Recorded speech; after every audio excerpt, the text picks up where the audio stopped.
Opening సీన్లోనే మన ఈ సినిమాలోని హీరో అయినటువంటి బోల్ట్ కాశీకి జైలులో ఉండే తన ఫ్రెండ్స్ కాల్ చేసి ఇతరులకు హెల్ప్ చేసే గుణం వల్ల ఇన్ని రోజులు తాను జైలు జీవితం అనుభవించాడని, ఇకనైనా ఎవరైనా సమస్యలో ఉన్నామంటే జాలిపడి సమస్యలు కొని తెచ్చుకోకుండా హ్యాపీగా బ్రతకమని చెప్తారు.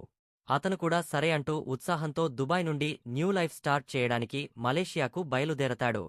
ఇక మలేషియా చేరుకున్న మన బోల్ట్ కాశీకి జ్ఞానానందం అనే వ్యక్తి పరిచయం అవుతాడు. జ్ఞానానందం తనని తాను ఓ బిలియనీర్గా బోల్ట్ కాశీకి పరిచయం చేసుకుంటాడు. యాక్చువల్గా ఈ జ్ఞానానందం తన ఊరి నుండి వస్తున్న ఓ వ్యక్తిని పికప్ చేసుకొని అతనికి జాబ్ ఇప్పించాల్సి ఉంటుంది. అయితే అతను ఈ బోల్ట్ కాశీయే తాను జాబ్ ఇప్పించాల్సిన వ్యక్తి అనుకొని అతనిని తీసుకెళ్లి కల్పన అనే ఓ అమ్మాయి హోటల్లో వంటవాడిగా జాబ్లో పెడతాడు. నిజానికి ఇక్కడ కల్పన ఈ హోటల్ను బ్యాంక్ లోన్ తీసుకొని పెట్టింది. నెల నెల ఈఎంఐలు కరెక్ట్ టైంకి పే చేస్తూ వస్తుంది. అయితే తన మదర్కి సడన్గా హెల్త్ బాగోలేకపోవడంతో ఆమె ఓ 4 నెలలు ఈఎంఐ కట్టలేకపోయేసరికి బ్యాంక్ వాళ్లు ఆమె లోన్కి వడ్డీ చక్రవడ్డీ అన్ని వేసి మొత్తం లోన్ క్లియర్ చేయమని చెప్పి హోటల్ సీజ్ చేశారు. అయితే ఆమె ఎలాగోలా వాళ్లని బ్రతిమలాడి ఆ లోన్ క్లియర్ చేసేందుకు కొన్ని నెలలు టైం అడిగి తన హోటల్ను మళ్లీ ఓపెన్ చేసింది. ఇక ఆమె ఆ లోన్ క్లియర్ చేయడానికి బిలియనీర్ అని చెప్పుకు తిరుగుతున్న ఈ జ్ఞానానందంని హెల్ప్ అడుగుతుంది. ఇతను కూడా అనేకసార్లు హెల్ప్ చేస్తానని చెప్తూ ఉంటాడు.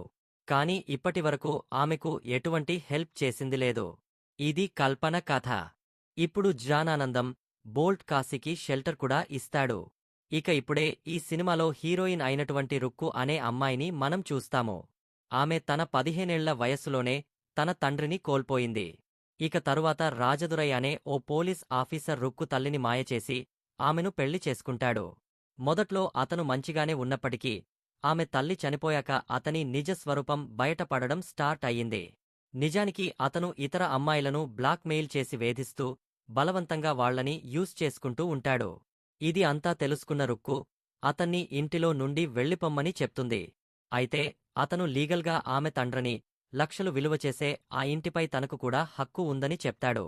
ఇక రుక్కు అతనికి ఆ ఇంటిలో రావాల్సిన వాటాని ఒక 1 ఇయర్లో తీర్చేస్తానని చెప్పి నెల నెలా వెయిటర్గా పనిచేస్తూ, బట్టల షాప్స్లో పనిచేస్తూ, ఇలా చాలా రకాల పార్ట్ టైం జాబ్స్ చేస్తూ అతనికి నెల నెలా డబ్బులు ఇస్తూ ఉంటుంది. ఆమె అతనికి వీలైనంత త్వరగా డబ్బులు ఇచ్చేసి అతన్ని ఇంటిలో నుండి పంపించేయాలనుకుంటూ కష్టపడుతూ ఉంటుంది. ఇప్పుడు మన hero Bolt Kashi and Rukku ఇద్దరు కూడా బస్లో ఒకరికొకరు పరిచయం అవుతారు. ఓ రోజు వెయిటర్గా ఉన్న రుక్కుతో కొందరు ఆకతాయి గుంపు అసభ్యంగా బిహేవ్ చేస్తూ ఉంటారు. ఆమెకు వాళ్లని కొట్టాలని ఉన్నా ఆమె అలా చేయలేకపోతుంది. కాని సేమ్ అదే గుంపు కల్పనను కూడా ఏడిపిస్తారు.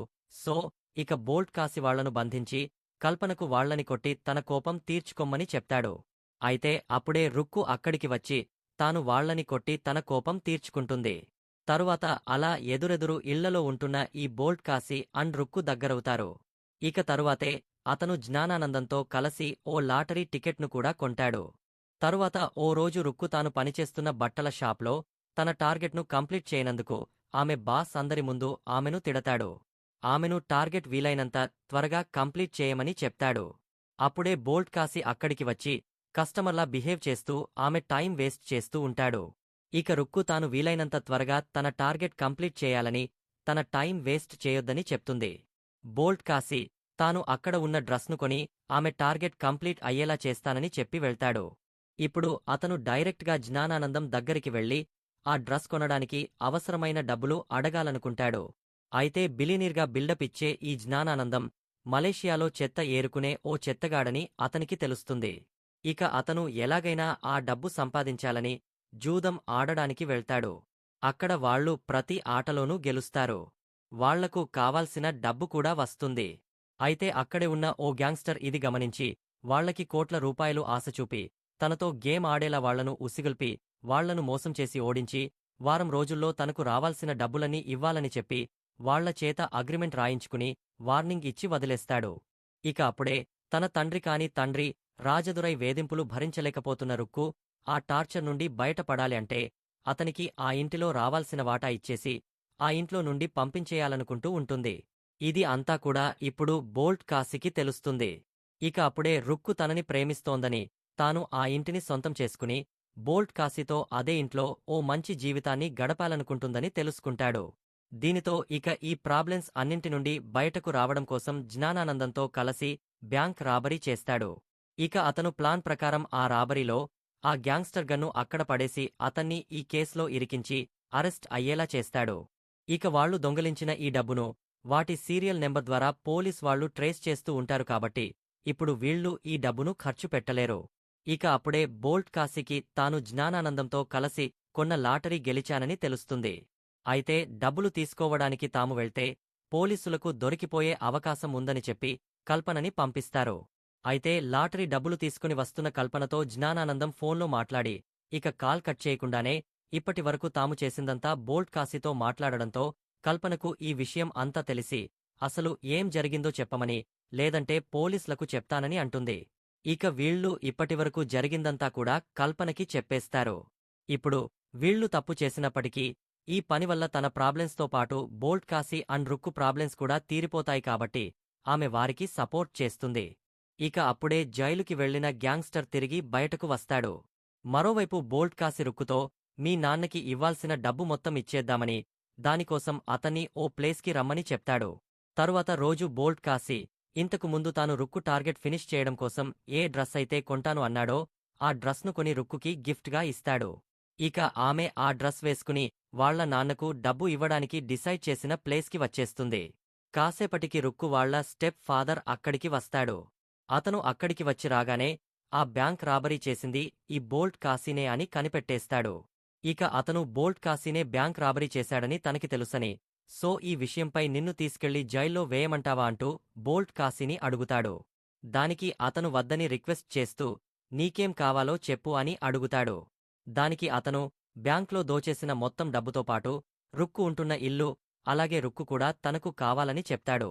ఇది విన్న బోల్ట్ కాశీకి ఈ రాజదురై ఎలాంటి దురుద్దేశంతో ఉన్నాడనేది అర్థం అవుతుంది. మరోవైపు జ్ఞానానందం ఆ గ్యాంగ్స్టర్కి దొరికిపోతాడు. ఆ గ్యాంగ్స్టర్ అడగకముందే భయపడిపోయిన ఈ జ్ఞానానందం ఇప్పటివరకు జరిగింది మొత్తం కూడా అతనికి చెప్పేస్తాడు. ఇక ఈ బ్యాంక్ రాబరీ కేసులోనే తాను జైలుకి వెళ్లాడని, కాబట్టి ఆ బ్యాంక్లో దోచుకున్న డబ్బు మొత్తం తనకే చెందుతుందంటూ జ్ఞానానందంపై గన్ గురిపెడతాడు. తరువాత బోల్ట్ కాశీ ఎలాగోలా జ్ఞానానందాన్ని అక్కడి నుండి తప్పిస్తాడు. ఇందులో కల్పన కూడా వీళ్లకి హెల్ప్ చేస్తుంది. తరువాత రుక్కు కరెక్ట్గా బోల్ట్ కాశీ ఉండే ప్లేస్కి వస్తుంది. అప్పుడే అతని చుట్టూ పడి ఉన్న డబ్బులు చూసి అసలు ఇక్కడ ఏం జరుగుతోంది, నువ్వు మళ్ళీ ఏదైనా తప్పు చేశావా అంటూ కోపంగా అడుగుతుంది. ఇక దానితో బోల్ట్ కాశీ జరిగింది మొత్తం రుక్కుకి చెప్తాడు. అలాగే ఆమె తండ్రి రాజదురైకి ఆమెపై ఎలాంటి దురుద్దేశం ఉందనేది కూడా చెప్పేస్తాడు. దానితో కోపంతో రగిలిపోయిన రుక్కు అతన్ని ఏదో ఒకటి చేయాలని, ఇకపై ఏం చేసినా కలిసి చేద్దామంటూ రుక్కు కూడా వాళ్లతో కలిసిపోతుంది. ఇప్పుడు వీళ్ల ముందున్నది రెండే ప్రాబ్లమ్స్, ఒకటి రాజదురై, రెండు ఆ గ్యాంగ్స్టర్. సో బోల్ట్ కాశీ ఈ రెండు ప్రాబ్లమ్స్ను ఒకేసారి క్లియర్ చేసేయాలనుకుంటాడు. ఇక వారు ప్లాన్ ప్రకారం జ్ఞానానందం ఆ గ్యాంగ్స్టర్ని రాజదురై ఇంటికి తీసుకొస్తాడు. అక్కడే ఈ బోల్ట్ కాశీ డబ్బుతో రాజదురై కోసం వెయిట్ చేస్తూ ఉంటాడు. ఇప్పుడు గ్యాంగ్స్టర్ అక్కడికి రాగానే అతనికి బోల్ట్ కాశీకి మధ్య ఫైట్ స్టార్ట్ అవుతుంది. మరోవైపు రుక్కు తన స్టెప్ ఫాదర్ అయినటువంటి రాజదురై తనని వేధిస్తూ ఉన్నాడని పోలీస్ కేసు పెడుతుంది. మరియు పోలీసులను తీసుకుని బోల్ట్ కాశీ ఉన్న చోటుకి స్టార్ట్ అవుతుంది. మరోవైపు కల్పన రాజదురైని ట్రాప్ చేసి కరెక్ట్గా బోల్ట్ కాశీ ఆ గ్యాంగ్స్టర్ వాళ్లని అక్కడ చంపేశాక ఆ ఇంటికి వచ్చేలా ప్లాన్ చేస్తుంది. ఇప్పుడు ఇంటికి వచ్చిన రాజదురై అక్కడ చనిపోయి పడి ఉన్న గ్యాంగ్స్టర్ అండ్ అతని మనుషుల్ని చూస్తాడు. కాని అవి ఏవీ కూడా అతను పట్టించుకోకుండా అక్కడ పడి ఉన్న డబ్బు దగ్గరికి వెళ్తాడు. ఇప్పుడు కరెక్ట్గా అదే టైంకి రుక్కు పోలీసులను తీసుకుని అక్కడికి వస్తుంది. రాజదురై వచ్చింది ఆ గ్యాంగ్స్టర్ మనుషులేమో అనుకుని గన్ ఆమె పైకి గురిపెడతాడు. ఇక అప్పుడే ఆమెతో పాటు వచ్చిన పోలీసులు రాజదురై రుక్కుపై ఎటాక్ చేస్తున్నాడనుకుని వాళ్లు అతన్ని కాల్చి చంపేస్తారు. ఇక్కడితో ఆ బ్యాంక్ రాబరీ కేస్ క్లోజ్ అవుతుంది. ఇక సమస్యలన్నీ అక్కడితో పోయాయి. వీళ్లంతా దుబాయ్ వెళ్లి సెటిల్ అయిపోతారు. ఇలా ఇక్కడితో ఈ సినిమా ఎండ్ అవుతుంది.